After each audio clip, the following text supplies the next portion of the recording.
Bonsoir tout le monde, c'est un plaisir d'être présent ensemble avec nous aujourd'hui. Dans l'objectif d'interpréter le documentaire Ariana qui participait dans House of Challenge au Togo. Normalement, c'est Samuel Baptiste, interprète en langue des signes. Nous devons que c'est nécessaire pour personnes sous spécialement en Haïti et pourquoi pas dans le monde entier, connaître ce qui s'est passé à travers le monde là.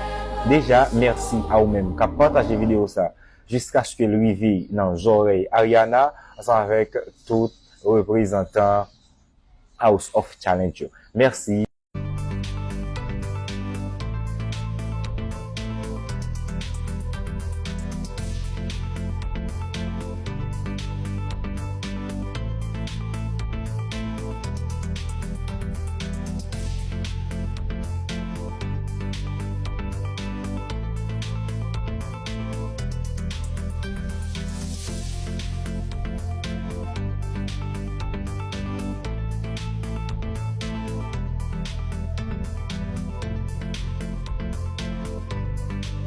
Haïti est un pays au riche patrimoine culturel et historique. En 1804, après une lutte acharnée contre l'esclavage, Haïti est devenue la première république noire indépendante dans le monde.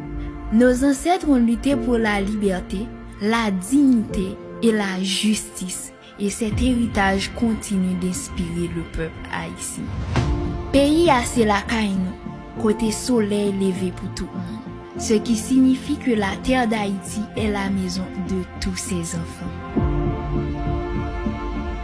Malgré cette histoire glorieuse, Haïti fait face à de nombreux défis. Pauvreté, accès limité à l'éducation, difficultés économiques et infrastructures fragiles. Beaucoup d'enfants n'ont pas de repas suffisants et les jeunes manquent souvent d'opportunités pour développer leur talent. Aujourd'hui, des milliers d'enfants vivent dans des conditions difficiles. Beaucoup vont à l'école le ventre vide, ce qui rend l'apprentissage plus compliqué. Les familles peinent à joindre les deux bouts et les jeunes ont peu de moyens pour développer leurs compétences. Pourtant, le peuple haïtien reste résilient. La créativité, la solidarité et l'espoir sont les forces qui permettent à Haïti de continuer à avancer malgré les obstacles.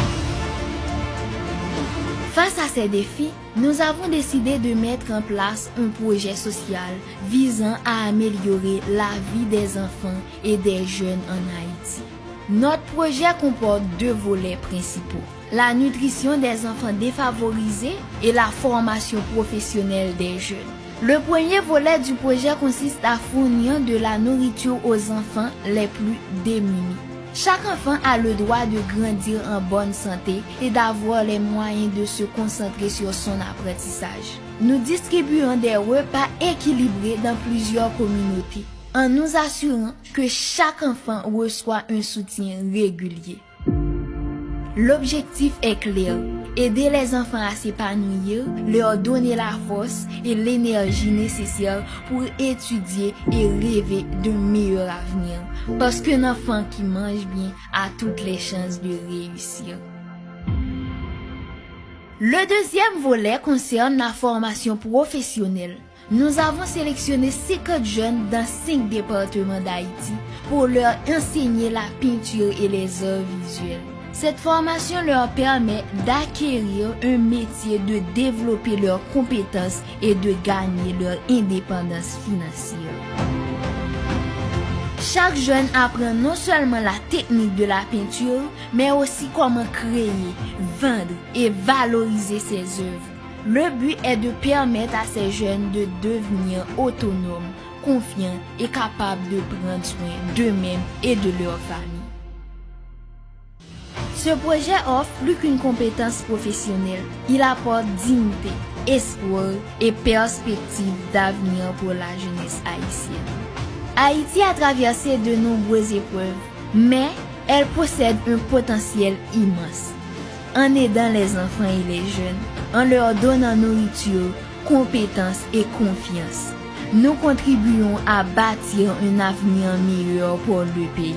Chaque enfant nourri, chaque jeune formé, chaque rêve soutenu est une pierre pour construire une Haïti fort et prospère. Ensemble, avec solidarité et action, nous pouvons changer des vies et offrir à Haïti un demain rempli d'espoir.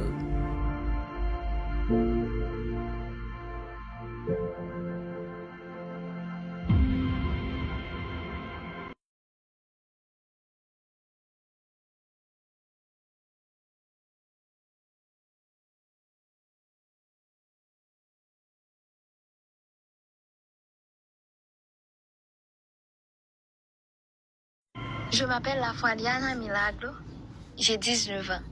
Je suis étudiante en diplomatie et les relations internationales et aussi influenceuse. Aujourd'hui, plus de 13 millions de personnes me suivent sur TikTok. Mais mon histoire n'a pas commencé avec la popularité. Elle a commencé avec un rêve, un téléphone et beaucoup de courage. Beaucoup de gens voient les vidéos, les likes, les abonnés, mais ils ne voient pas toujours les sacrifices, les doutes et les moments difficiles derrière. Quand j'avais 15 ans, j'ai découvert TikTok. Pour beaucoup de jeunes, c'était juste une application pour s'amuser. Mais pour moi, c'était une façon de m'exprimer. Ce n'était pas facile. Ma mère ne voulait pas que je fasse des vidéos. Dans ma famille, nous sommes chrétiens, avec des valeurs très strictes. Pour eux, TikTok pouvait être une distraction ou quelque chose de mauvais.